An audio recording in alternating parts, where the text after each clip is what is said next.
when we get ourselves into a place where we have so much inside of our identity, it becomes chaotic and overwhelming. It becomes like a cluttered house. And you just get like into this crisis of like, there's so many competing things within my identity. Now I don't even know what I believe I am. Now I don't even know who I am. Now I don't even know what my life is worth. And you start to develop this identity crisis, which is a very real thing. People call it a midlife crisis, but it can happen all throughout life where you really start to second guess and you question, like, who are you? What is your life even worth? And you start to basically kind of contemplate these really, really hard things. And I think we're living in a time and a place with endless self-help books that have made us believe that we have to fill our identity with too many things. And we're overwhelmed. And instead of things just being a part of being human, like eating healthy foods, like moving our bodies, like working, now we've just let them seep into the deepest places and define our very being.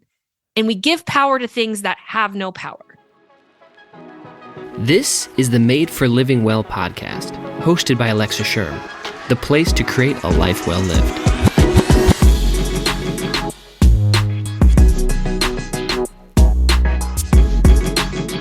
Welcome back to this podcast. As always, my name's Alexa, and this is the place where I believe you were made for living well. Not to like create a self-idol out of yourself, but to recognize that there's a purpose within you that needs to be lived out. And as Timothy Keller so famously states, the goal of life is not to think less of yourself or to think more of yourself. It's just to think of yourself less. And sometimes I dream of what the world would look like if we all just thought of ourselves less and we really just embraced the living. Now, today on the podcast, we're going to talk a little bit more about this. Well, a lot of bit more about this and understanding what it looks like to like yourself. Not in this selfish, self-serving, self-worshiping kind of way, but truly what self-love is supposed to reflect and how you can live that out in your life. Now, I've invited my husband on because it's the podcast of the month as we follow along the challenges inside the Nourish Planner, and April just happens to be the month talking more about how do you like yourself. So Peyton comes on to discuss this more with me and also to share more of our story of why this topic is important. Now, as always, there's more information about this podcast over at thelivingwell.com. And while you're there, check out the email list called The Weekly Fill. If you love the podcast, you're going to like the email list where I share a deeper connection with you and also open the door to a new perspective in health. You can find all of that at thelivingwell.com. Okay, let's just dig right into today's show. Welcome to the podcast, Peyton. Hey, thanks for having me on. Oh, wow, you changed it up I on did. take number 3. Yeah. It just came to me in the moment. Who knew this podcast topic was going to be so hard for me to talk about in a simplistic way? Isn't that been most of our conversations, though? They're just getting deeper and deeper. I feel like this is a preview that people can have of just a normal daily occurrence at our house. Alexa having conversations that just tend to get deeper and deeper. And then I sit there with a blank stare looking at her, hence recording this again, because I was just blank stare. And she's like, okay, you're not following me. Let's redo this. It's just because I like to go to the deep places because I think a lot of the things that we deal with in our life and things that are so hard and don't tend to make sense or don't work and why so many people struggle. Like, I can't help but think this is not the intended way of life. Like, our way of life should not be to live for health. Our way of life should not be to seek out love and other things. Like, we make life so complicated, I think partially because we have just a bad understanding, not because of us, but because of the definitions of the world and the distortion of the world, that it makes things impossible. And so I want to go to the deep places because I think we're so close to the truth, but it's just distorted enough that it's hard to see that it's actually not true. And I think a lot of love deals with that. I think you should rephrase that to say it makes it feel impossible. Right. But no, I'm just saying that It's not impossible, but it definitely makes it feel impossible because the quote unquote goalpost is constantly moving. Like the expectations are constantly changing. Like, what's in today is out tomorrow. And, you know, all these new self-love and self-care things are constantly changing. Like there's a few that stay consistent, but everything's always changing. The diet industry is changing. The self-care industry is always changing. And it's always following new products or new ideas or all of these different things. And I think one of the key things coming out of this conversation that hopefully people can get is how do we get beyond that and focus on the true underneath root to understand how do you love yourself without getting trapped behind all of these external expectations. right. And I think it takes redefining what love is or looking at it in a new way. Because as Brené Brown states, like the near enemy of love are things like control. And it feels like if I can control my life in some way, that I can achieve love, or that is love. If I can control this person in some way, that is love. But that's actually the opposite of love. That's a form of hate. And I think a lot of the things that we do, we mask self-hate and self-care and call it self-love. And what I mean by that is I think we're so distorted in our idea and understanding of what love is and what self-love is that nothing really feels right. And so we start to mask all of this self-hate because we don't want to call it that. We don't want to hate ourselves. And so we call it good things, but we're really never achieving that state of self-love that we're looking for. But this is also tricky because you have two camps of people. You have the camp of people who are like all about like the self-idolization and like the self-worship and are all in on self-love in that form.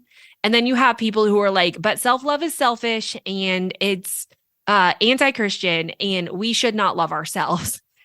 And I think honestly, both sides are wrong. Like I don't think that there is anything beneficial on either side of that spectrum. Because I don't think the end goal of life, and even when we talk about this in a spiritual sense, because it is very faith-based and spiritual, is like we were not intended to be anything other than love. Like we were birthed out of love, we were formed from love, and we, people who have Christ in their hearts are in the embodiment of love and therefore should love. And that doesn't mean you can just only love other people, because I don't think you can actually love anything else without loving yourself. You might feel like you do, but are you just doing it in a way that's a near enemy to actually being love? We're just going right there. This is going too deep, too fast. And this is the problem and why we're on take 3, because I just can't help myself. So bring it back. Bring it back. Well, circle the wagon. Can you provide an example of just something that people tend to do that is a form of self-hate kind of masked in that self-love? I mean, I think the whole self-care nation, and I'm really for caring for yourself.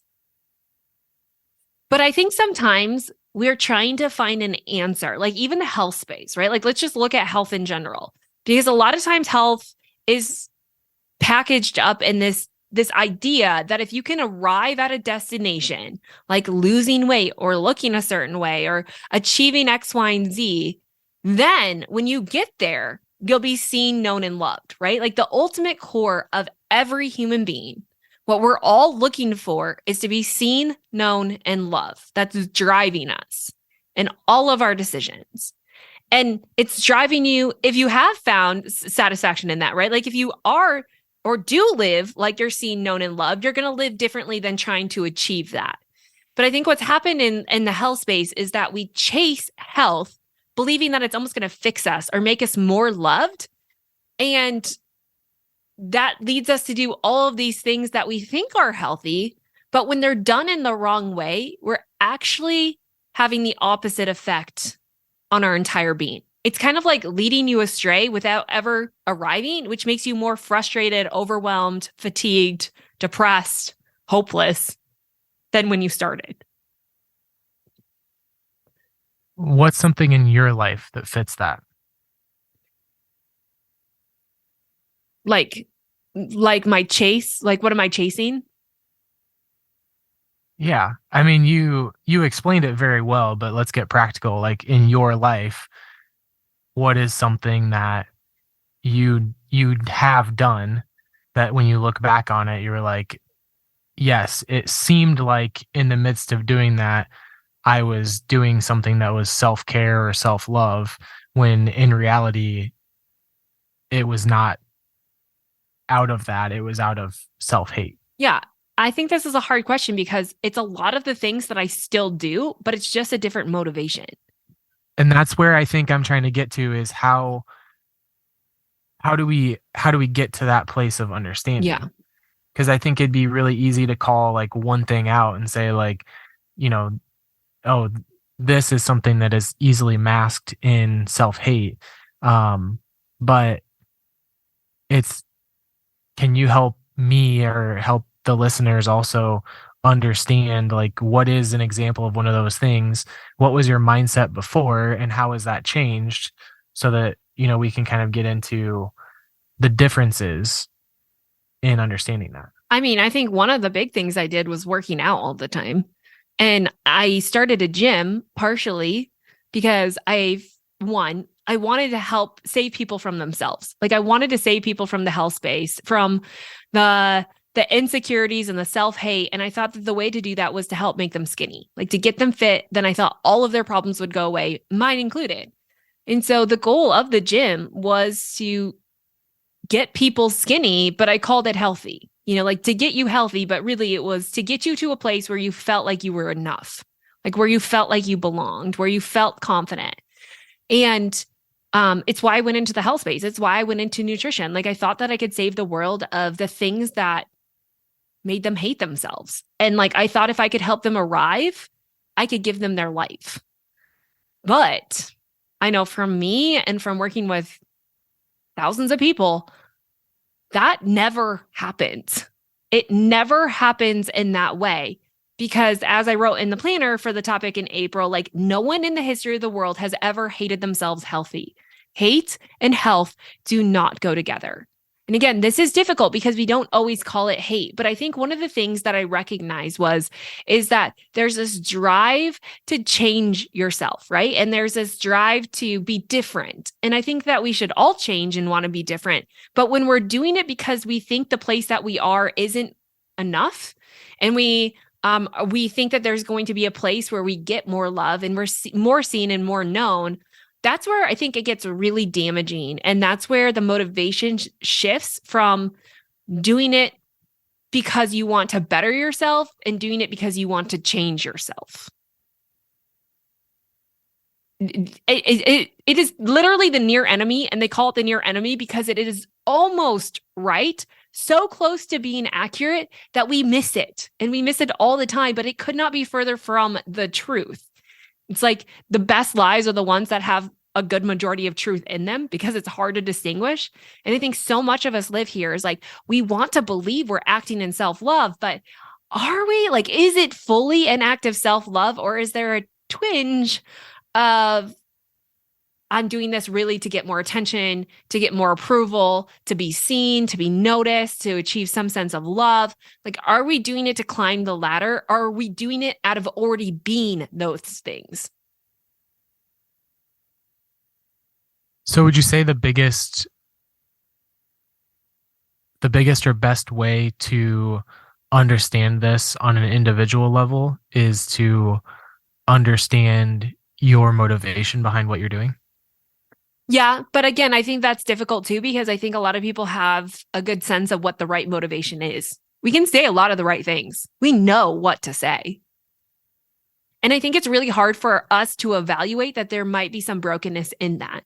And the only reason I say that is because getting healthy, exercising, a lot of the things that we are doing and want to do are things that we should actually do. And maybe a better way to understand this is this big revelation that I had not long ago about allowing too many things to become part of our identity. And I used to really think that health should be part of your identity, because technically speaking, What your identity is who you are, and who you are is what you live out. It's the things you tell yourself. It's the actions you take. Like, it becomes your way of life. Now, that sounds great, right? And that's why I really wanted people to understand that health was not what they do, it's who they are.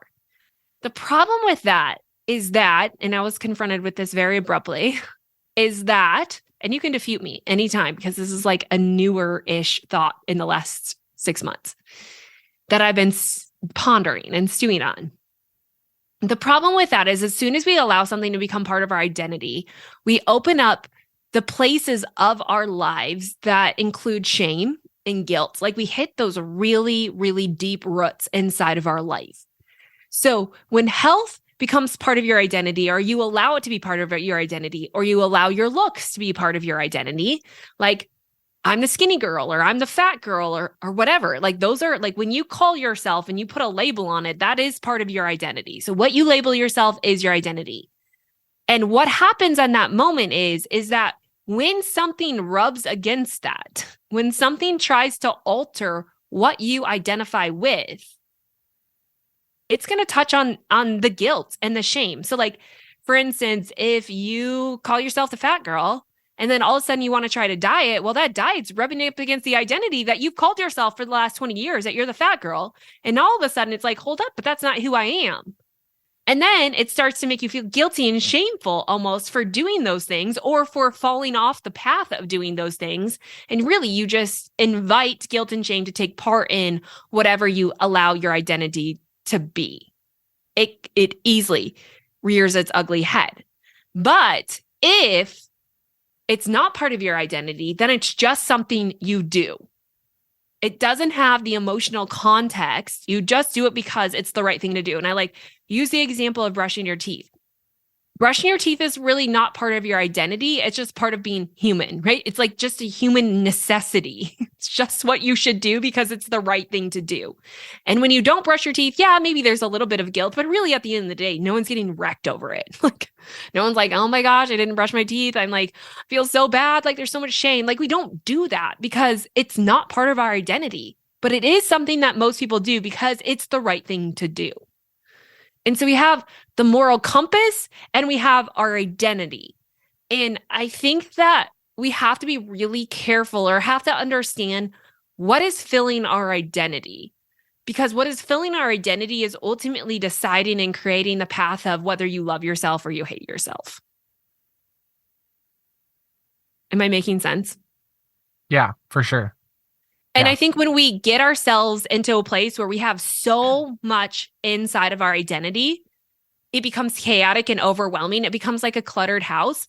And you just get like into this crisis of like, there's so many competing things within my identity. Now I don't even know what I believe I am. Now I don't even know who I am. Now I don't even know what my life is worth. And you start to develop this identity crisis, which is a very real thing. People call it a midlife crisis, but it can happen all throughout life, where you really start to second guess and you question, like, who are you? What is your life even worth? And you start to basically kind of contemplate these really, really hard things. And I think we're living in a time and a place with endless self-help books that have made us believe that we have to fill our identity with too many things.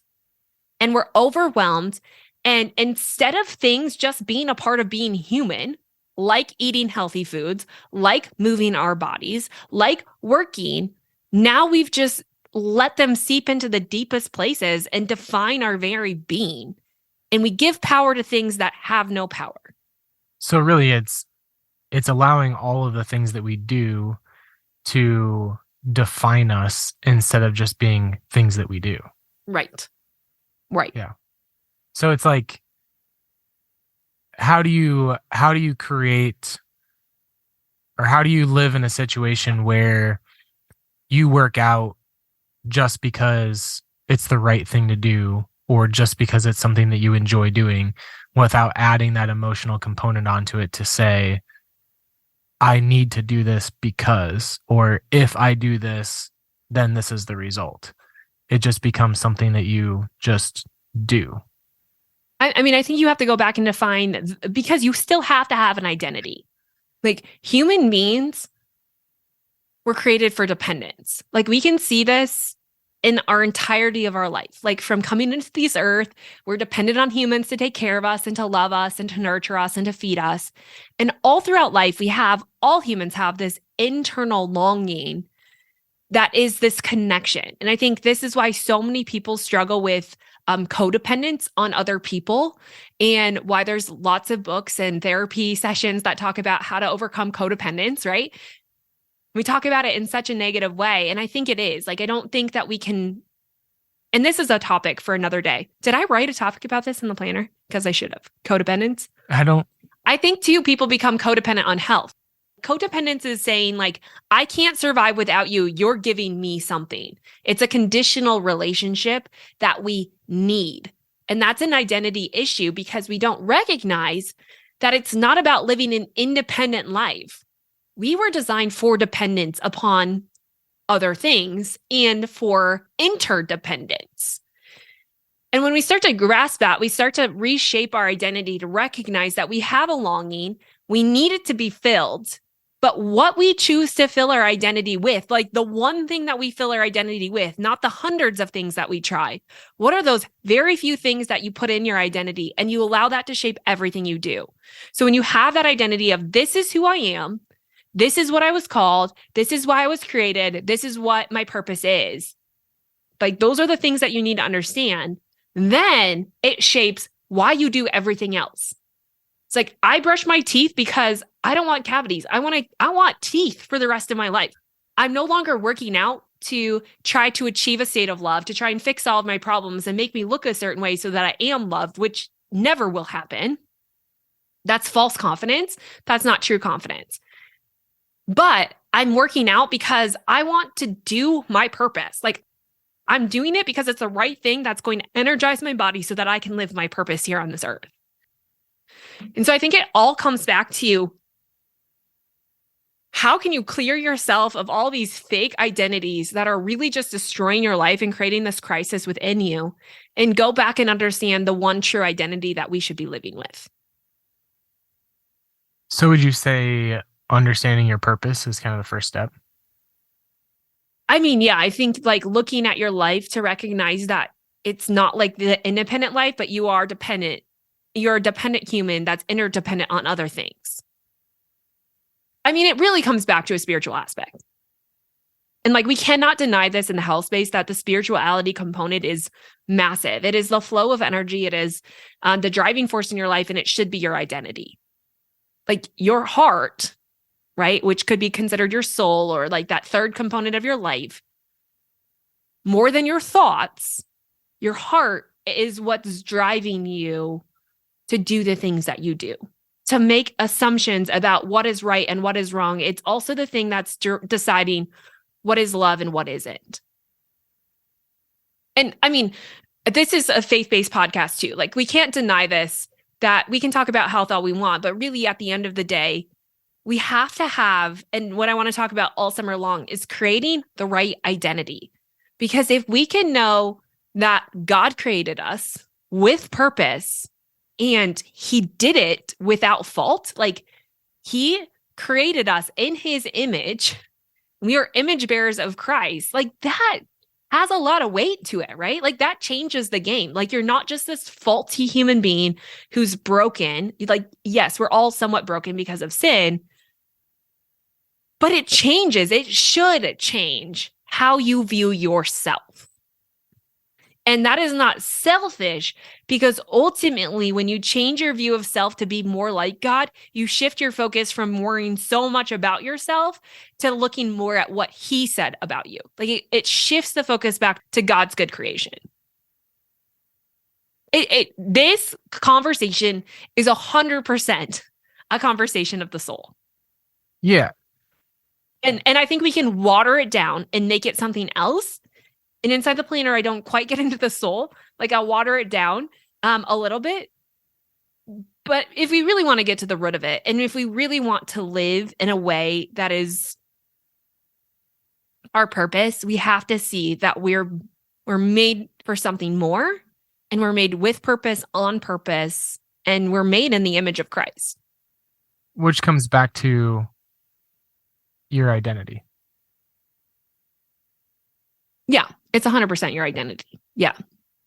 And this is hard for me because like I hear people talk about this and like, oh, your identity should be in Christ.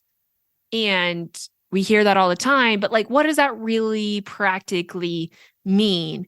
And I think one of the defaults, I don't want to say defaults, like what's the word? Like one of the things that religion has missed or is missing is that it feels so external. Like it feels like another thing you have to do, right? It feels like it's outside of you.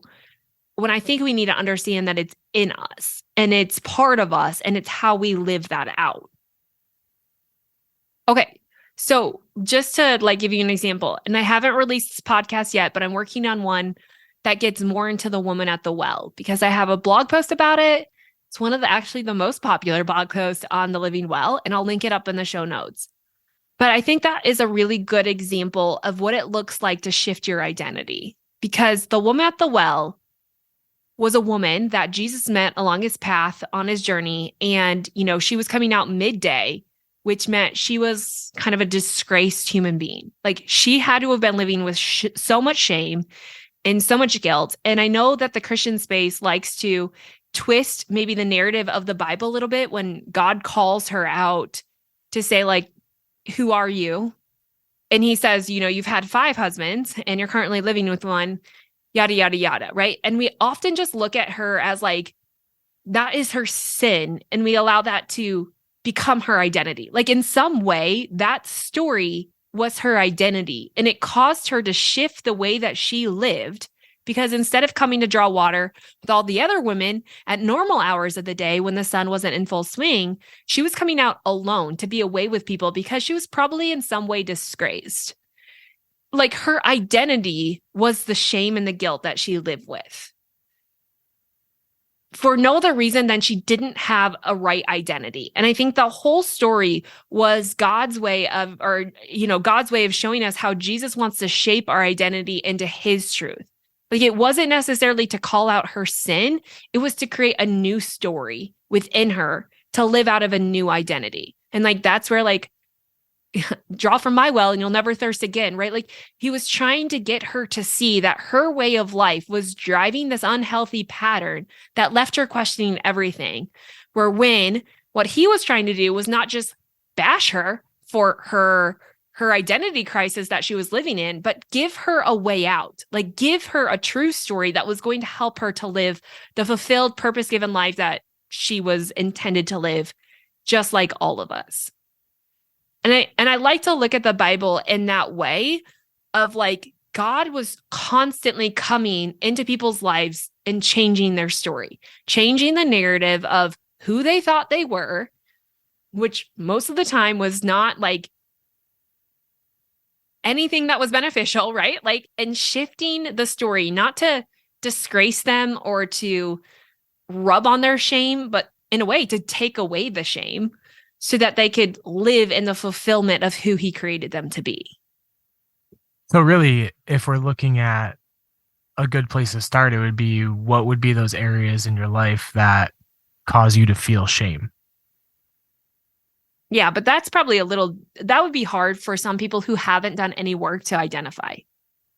It could be that, but another way to look at it, if you can't quite identify what's shameful, is like, what are the things that you're trying to change about yourself? And I don't want you to hear me say that change is wrong. We 100% of the time should be changing. Like that is life. Life is a constant ebb and flow. It's a constant change. But what are you trying to change about yourself that you hate?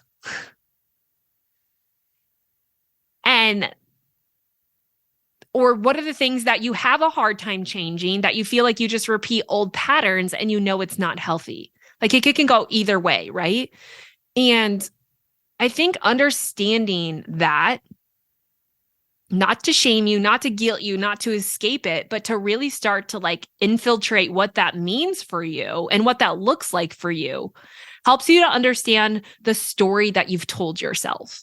And then it helps you to see, like, is that story true? Is it beneficial? Is it driving you on the path that you really want to go? And you can start to see your identity that's been birthed out of that. And I think it's not about accepting those things. but it's using the understanding of those things that you hate to grow out of them. Yeah, right. It's a hard thing because it's not necessarily like you're truly accepting them as your way of life, but you're using them to better your life. And I think in the planner, maybe I say it better. Let me just read it. Perhaps you've spent most of your life trying to avoid these places or patch them up with self-care tactics. But as long as you mask them, you'll always live out of them, no matter how far and fast you try to run. But the way to love yourself is by understanding the parts you hate, not to accept them, but to learn from them so that you can grow and become a better version of yourself. When you like yourself, you free yourself from the need to numb by plowing through another bag of chips or punishing yourself through another grueling workout. When you like yourself, taking care of yourself feels good. It becomes something you crave. Get rid of the things you're doing in self-hate, even if they are acts others call self-care, and go back to what you desire, what you need, and what you crave. You can like yourself while still wishing for something better. That's a really key point there. I feel like that is like the underlying motivation, that last sentence. You can like yourself while still wishing for something better. Is it's not going back and looking at, what are those things that you hate about yourself, or what are those things that you dislike or you want to change, and not setting those as your identity. Like you said, you can call yourself something, but if you continue to do that over and over again, it becomes a part of your identity, which makes it much harder to grow out of that identity. But it's finding, where you can like yourself, where you can like yourself, do things out of self-love, but not in a way that you're just doing it because you think that the act itself will change you. Right. Like not saying that, like, the act of doing something out of quote unquote care, like that act in itself cannot actually change you. It's the motivation behind why you're doing that really causes the change. Yeah. And I think it's like the state of recognizing, like, okay, if my identity is in Christ and we can love because he first loved us, like the only way that we can love is to accept his love. We can start to also see like our humanness inside of that and how imperfect we are. Not again to just like become complacent with that, but I think when we understand and accept our humanness and we can see our faults and, like we say, kind of accept the places that you hate, instead of like trying to perfect yourself to the level where you almost can become your own God, you use your humanness to relate to the world around you and to truly embody the perfect love. Because I think if we can't recognize our humanness and our sin and our depravity, we don't really recognize why that perfect love is so important in our life. And I think that's where we become like, we get ourselves into this place where we think we can just self-create love. In a way, we like worship ourselves, but that never really leads to anywhere good. I don't know where I'm going with that. I think what we have to say is like, this is truly an identity issue. And it's not trying to escape or make yourself perfect, but it's trying to recognize the story that you are and embracing the story that you were created to live. And in the process of that, that becomes your driving motivation. And so all these other things are things that you do. Like, they don't carry the guilt and the shame, but they're used to better the lives of everyone around you, to live out your God-given purpose. And that just becomes, you just do it because it's the right thing to do. And in a way, I don't mean that in just like, oh, like when I talk to my kids, like, you just got to do it because it's the right thing to do. It's like you actually crave the right thing. It becomes a motivation for doing it. Yeah. Yeah. I think this subject is so hard to even talk about, and I can tell that like both of us are trying to like make sense of it, and I feel like it's one of those things that it's hard to instruct and it's hard to discuss until you go through it. Mm-hmm. And so do you think you love yourself? I wouldn't say that, no. Do you disagree? Um, so after we talk about this, what would drive you to understand love in a new way, or what would drive you to actually love yourself? Like, what do you need to do to get there? I think it's a motivation shift. It's an identity shift. Yeah. I mean, it's like you said before, it's not that, and maybe this was in recording one or two of this that you said this, so maybe I'm repeating it, maybe I'm not. But it's not that you're doing something different. Like it's not like all of a sudden I'm like, oh hey, now I'm gonna work out because I want to change this thing about me. It's I want to work out because it makes me feel good. I want to work out because it's the right thing to do. So it's not necessarily, and I think that's the hardest part about this discussion is it's not necessarily changing what you're doing. Like we're not No. saying you have to stop doing all of these things and go do all of these other things. It's changing the understanding that the things you're doing are not what defines you. It's understanding what it is that defines you and using that to just do the things you're already doing with a different perspective. And I think that's why it's so hard to have this conversation about how do you instruct somebody how to do this? Because Mhm. it might be that they end up doing the same, like the act that they do is the same thing as what they were doing before. It's Right. changing how they think about the thing that they're doing. Mhm. So a few years ago, I quit health. You know this. Mhm. You lived this with me. Yeah. And what's funny about me quitting health is that I didn't just automatically go back to just eating endless bowls of Fruity Pebbles and Tostino's pizza and not working out and basically just doing whatever I wanted whenever I wanted, right? Like, But I'll stop you there because even if you did do those things, you didn't hate yourself because of it. And that's the mindset shift I think you're trying to get to in this is that you're not saying those things are wrong. It's but why did I quit health? Because I hated who I was when I was trying to achieve health. yes. And it wasn't the act of whether you were eating something super healthy or something that was unhealthy. It wasn't like that wasn't what defined those things. It was trying to define the identity of I'm healthy.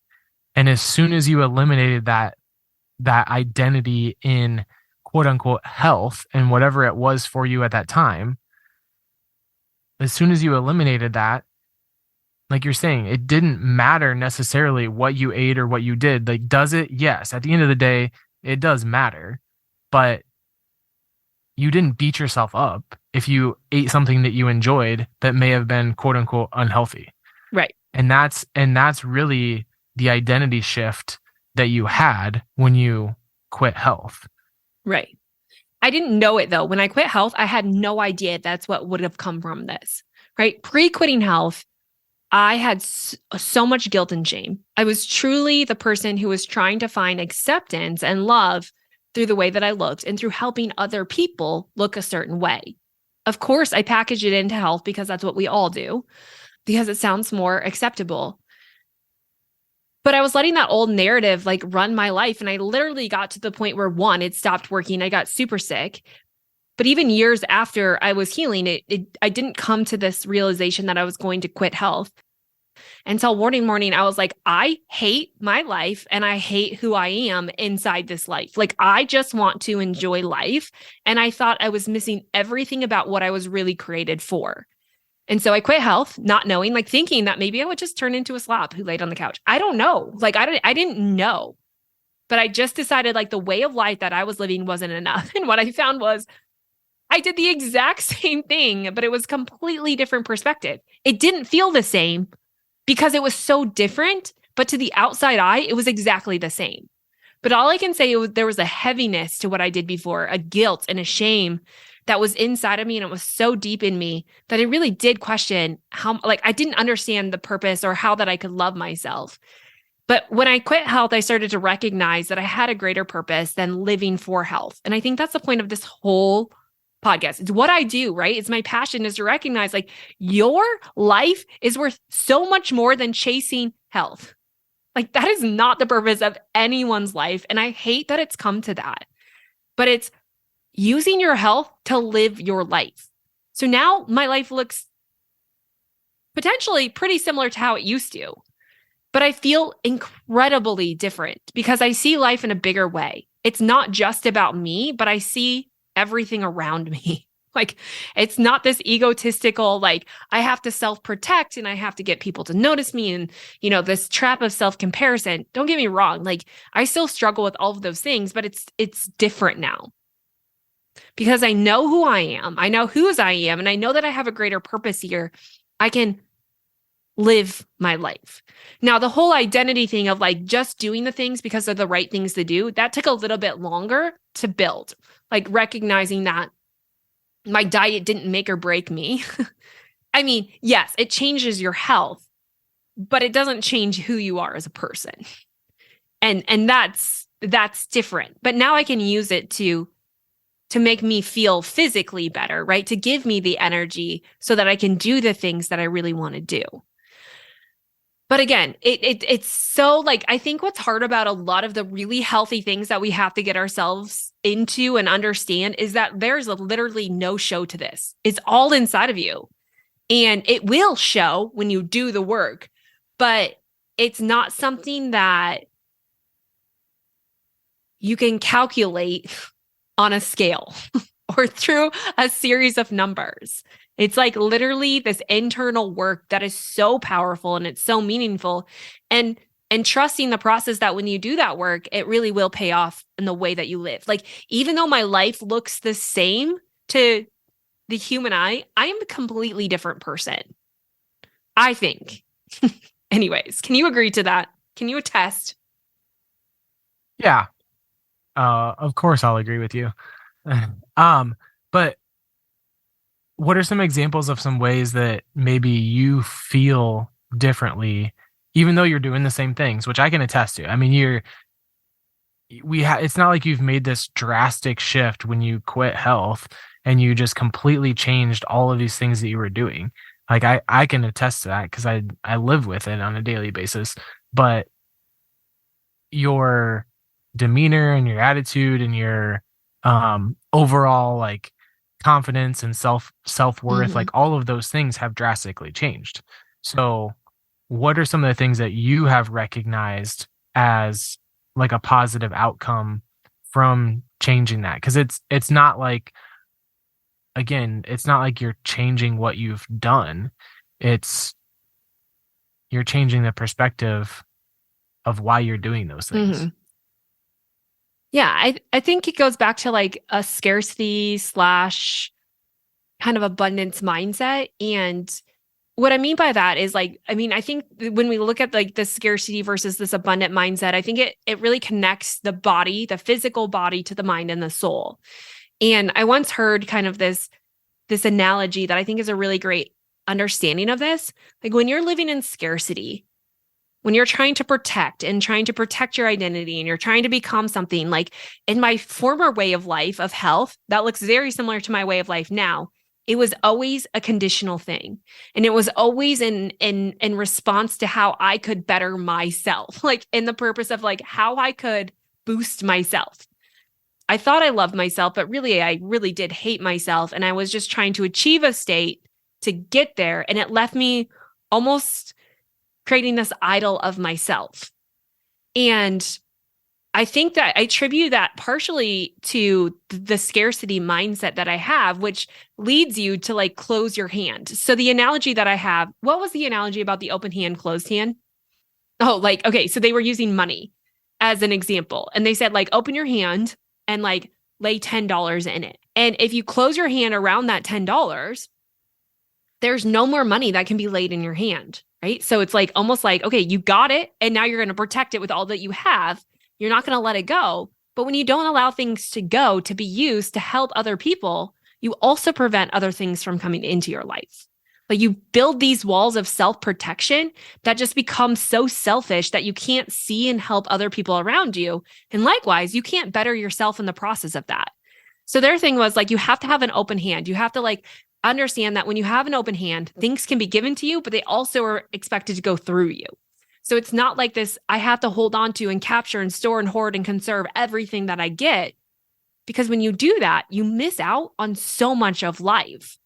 And you really start to build yourself these walls, and you almost become like, again, like that self-worshiping kind of thing, because you have to. That's what you believe to survive. Now, biologically speaking, the scarcity mentality is a threat to our system. Like whenever we have thoughts of scarcity, what we're reminding our body is that things are scarce. And when things are scarce, that becomes a threat, and that completely changes the response inside your system. It changes your hormonal flow, which is going to change how your cells respond. It's going to change your mindset patterns, and all the loops basically turn into the stress response. Over time, that stress turns into survival, and it can turn into complacency, and it really just spirals out of control from there. And you get to this place where your body, instead of living life and having energy and abundance that you can go and do things, you start to store, hoard, and conserve energy, and you get exhausted. You start storing weight. You feel overwhelmed. Life feels hectic. You start to see excessive threats. I mean, if we look at the world today, this is what most people are plagued with. We have this scarcity mindset. And then we almost create this body war. And that's where I was living in, of like, I hated what I was living in, but I didn't trust my body. I had so many barriers up, and I was just going to fight it. Like I was going to beat it into submission. And that was my former life, my former before I quit health life. It wasn't until I started to recognize, like when I quit health, what I wanted to quit was the scarcity idea, the idea that all of life was against me, not even my body was against me. And I wanted to see things in a new way. I wanted to open my hand and to recognize that there was no purpose in capturing energy and just keeping it for myself, because we're interdependent on other people. We are supposed to give to other people. Like we are not supposed to live independent lives. No matter how many self-help books tell you, it is not our intended design. And even when you get into the research, it proves this. Independence is not a form of longevity. Longevity is connections. Like the more connected people are, the more purpose they have, the longer they live, and the healthier that they live. There's plenty of longevity studies to prove that one of the leading forms, or one of the leading predictors of longevity, is connectivity. And so when I started to change, it was like this recognition that I didn't have to be so, like things didn't have to be so scarce. I could let go of me creating my own threats in my life. And that was really just shifting my mindset from trying to achieve a place, trying to chase a place, and just letting myself live it. Like just to take what I have and to grow and to learn and to live it. And every day. And there's like that abundance to that of like, you have the energy you need, but if you refuse to give it to the world, if you refuse to use it to live your purpose, you're just going to spiral yourself into this place of survival and scarcity, which is going to do nothing for your body biologically. But if you can recognize that the purpose of health is to live your life, it really does fuel you in so many ways, which changes everything about who you are and how you show up and respond to the world around you. It breaks down the idol of self. And it goes back to what Timothy Keller said of like, you no longer have to think less of yourself or more of yourself, but you literally can just get to the place where you think of yourself less. And that's the goal. We think of ourselves less, not because we don't like ourselves, but because we feel so fulfilled in what we are and who we were called to be and who made us, that we don't have to fret there. Like we don't have to continuously spiral there and fill our identity with all these things that really never will satisfy you. They'll just eventually wreck you or own you. And you get to live free, truly free. All that to say, I feel like this is a really simple process, but you have to get to maybe a little bit deeper place in order for it to become simple. Yeah. Yeah. The good news is we're going to work on this all summer long. And I'm not going to break it down in that kind of way, but we're really going to break down What identity are you living out of? How do you build a better story? And really start to do most of the things in life just because you should, because you desire it, not because it makes or breaks who you are. How do you feel about that? I think it sounds great. I really need to flesh out this message more though. After I spoke on here and step off my soapbox, I'm like, sometimes I always start, this is where I get, right? When I'm like, oh my gosh, I just talk and I feel like I just talk in circles and no one gets me. These are where my mindset loops still want to go. But that's just too much of a focus on myself In what way? and my insecurity of she might not actually have any idea of what she's talking about. Oh. Well, I will call you out You though, might- because you never really did answer my last question. Okay, what was that? I asked you, in what way did you go through that process of like recognizing when you say you quit health, like what was that process for you to go from where you were to where you are today? Like what were some of those mindset changes that you actually went through? I think it was first and foremost, I really just wanted to stop living my life and doing the things I hated. Like, I think life is too short to continuously do things that you hate. So, like, for instance, I had developed this belief that I needed to be a runner and that I needed to run to be healthy. And running was really wrecking my health. And I hated that. But yeah, anytime I walked, I felt guilty about it. Like, I had this deep sense of shame of like, oh, now you're just a walker. And I was like, I remember at one point, I know it sounds so silly, right? But this is what I struggled with. I remember at one point telling someone that I was walking with how enjoyable it was and like how there was no time in life to do things that we hate. Like we already have to do enough things that are hard. Like why do we force ourselves to do more things that we hate to just create a miserable life because we think that's going to ultimately make us happy? And I think a lot of us do this. Like we have these like laundry list of things that we need to do that we don't like any of them. But we think eventually if we do them, that it's going to make us like our life. And so she was kind of giggling and she's kind of like a deep friend that I can talk really deep things about. And she kind of challenged me of like, so why are you doing it? Like, if you hate it, then stop doing it. And I'm like, yeah, you're right. It's so like stupid simple, right? Stop doing it. And I stopped doing it and I found a deep love for walking. I'm truly a walker. I like to think of myself as a power walker. Peyton can't keep up with me. I can. You can. I can. You can. Yes. But I like to walk fast. It has to have a purpose though. But that was just like one mindset shift for me is like, that didn't need to define me. Like there was no value in calling me a runner. Like who cares? Like who cared? At the end of the day, how did that benefit the world around me? It didn't. And I'm not saying that you shouldn't be a runner. I'm just saying like identifying with things like that, to me is just, it's silly. Like it can be a deep spiral of unnecessary things that we don't need to put so much energy and attention into. And I think I started to do that with other things that I was doing too, of like, how were the things that I was doing impacting how I felt about who I was? And was I doing them to try and get attention or to try and make myself feel good or try to mask some kind of shame and guilt? And really just dealing with the guilt and shame of myself. But I also think one of the big turning points for me happened in therapy when I was doing all of this work on my past. And I kept thinking to myself, and I remember vividly asking her one day, I have done all of the work, all of the things you've told me to, and yet my past is still there. And it was like as if I thought I could somehow escape the things that I hated. And she basically told me, well, that's an impossible task because what's been done and those things that the stories that you've created will always be a chapter in your book. You can't rip those out of your book, but you can write a new chapter and you can write a new ending. And that's really what matters in the scope of your life.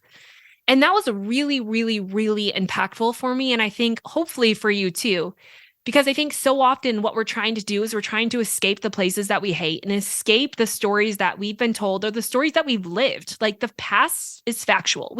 We cannot go back and change that. But we don't have to let it continue to be our story.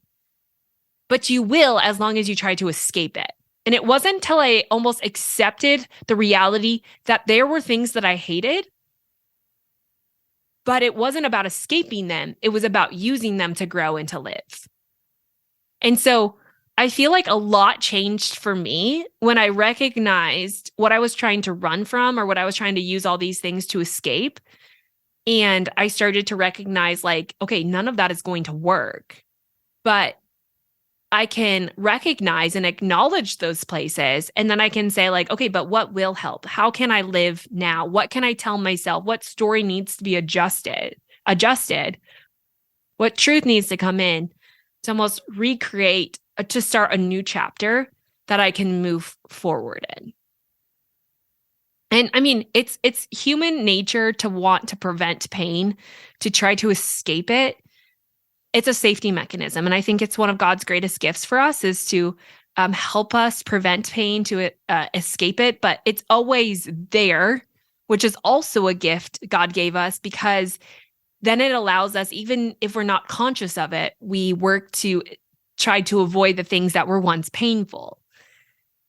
But there becomes a time in all of us that where we recognize, well, that is truly a gift. What also is a gift is our ability to change the story of pain because of Him, and to change the story of suffering because of Him, so that we don't have to try to suppress it or escape it or try to rip it out of our book, but we can use His story to change our story and move forward in it.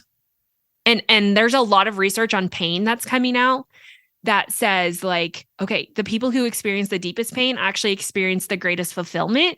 And it's not to say that we should all walk ourselves into pain, but human nature is pain. Suffering is human. Like, we all were going to go through it. It's what we do with it that truly changes who we are and how we live. And I think we have to recognize that we're stronger than we realize. But when we start to learn to sit in discomfort and sit in hard things and do hard things, they're not there to break us down, but to build us up. And we can start to take our story and the places that we hate and shift them, not escape them. And I think I go back to what you talked about and what you read out of the planner. And I think this is like one of those key like action points that people can take out of this as we finish up here, where you said you can like yourself while still wishing for something better. I mean, I think that is one of those things, like, if you need to pull your car over and write that down as you're listening to this, like, that's one of those key things I feel like out of all of this discussion, that you just ponder that statement, that, you know, if you're doing something right now that you're kind of figuring out is out of self-hate, you can still like yourself and you can still wish for something better. Those two don't have to be mutually exclusive statements. It's not like you can only do one of them at a time. But even in the midst of change, you can like yourself while you're wishing for something better. And I think that is kind of a great question for you maybe to ask yourself, to say, like, what is something that I wish was better? Like, what are those things that I hate? What are the parts of me? What are the things that I do that I hate? Understand what those are. Strive for something better while understanding that you can like yourself in the process of that change. Like, for you, it wasn't something where you just woke up one day and you're like, I'm going to quit health and I'm going to continue to do these things and I'm just going to have a different perspective and my life's going to completely change. Like, that's not how it works. It's having that understanding that in the midst of changing, that you can still like yourself in the process. And I think that's where you like yourself the most, is not trying to arrive at a place where you feel like you have nothing to hate. It's recognizing our humanity, our sinfulness, our fallenness, and seeing our dependence on something greater. And I think at the end of the planner, I say here So what can you do? You can linger a little longer in a conversation, hold the door for a stranger, say something positive about your reflection staring back at you. There are a million little ways to own who you are, but liking yourself begins by showing up for yourself. Even if you're not where you want to be, hate will never get you there, only love. And I put in the like lingering a little longer in a conversation, holding the door for a stranger. I think really liking yourself at the end of the day is owning this interdependence, the dependence on God and the interdependence with other people. It's to see outside of yourself, to see that there is something bigger going on in this earth than just you, to stop being the center of your universe because that's only amplifying your self-hate. Creating a self-idol is not fulfilling, no matter how much we believe it is. But I also do not want us to confuse the self-idolization and self-love as selfish, because self-love is not does not necessarily mean you're a self-idol. In fact, I think self-idolization and kind of worshiping yourself, putting yourself on a pedestal, being infatuated with yourself is not self-love at all. It's trying to mask self-hate with all of those things, trying to make yourself believe that you are love. But I think when you really love yourself, you're doing it from a place where it is the interdependence in life, where you are recognizing that the love is not for yourself, but it's to be given. And that means you can change the way that you interact with other people. You can change how you live in the world. You do change how you show up. You do care about other people, not more than yourselves, but you can do it in a way that you can give love without feeling like you have to get something back because you already have what you need.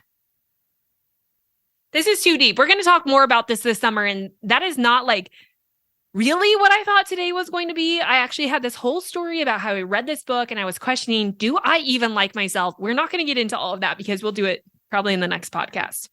But Peyton, what do you have to say? I think that although, yes, this kind of seems like a heady, deep conversation, at the end of the day, I think just reevaluating those things that you hate, whether it's something you do or something about yourself, and just try to figure out like what is it that you can do to change your perspective of that and start to enjoy that. I mean, I'm excited to hear how this helps people just change their perspective on things. So if that's you and you listen to this and you start to have that perspective change, let us know. We'll be curious to hear how this lands with you. He really wants you to do that because he knows as soon as I hit end on this podcast, I'm going to come upstairs. I'm going to question everything that I said. And I'll be like, maybe that didn't help them. Maybe that just confused them. Oh my gosh, am I leading them astray? This is what I go through, especially after I get off these deep conversations. So he really wants you to give me some kind of self-assurance that maybe this was helpful in some way, because otherwise he's going to have to do that for the next 30 days. And that's really hard for him. We'll True, let you know. right? We'll let you know we'll let you know in May when we talk about how to become happier. Right. And like all things, this is a process. It's never about becoming. It's just literally doing it every single day. It's waking up and choosing it. Okay. That's it. Make sure you get on my email list, because I'm going to be talking more about the summer series, more about understanding this whole identity concept. And stay tuned, because if you want to learn more about the woman at the well, I mentioned it briefly, but we're going to be talking a lot more about that and dealing with shame coming up in the next few podcasts. Next week, we have a health podcast all about adrenaline dominance. It's pretty fascinating. Stay tuned for that. And again, if you want to get on my email list, head on over to thelivingwell.com to get on the weekly fill. It's pretty good, right? Yes. I will say, if you enjoyed this podcast, you will enjoy the emails even more. All right. That is it for today. I'm going to explain more over in a blog post on how to love yourself. I will see you back here next week. Bye. See ya.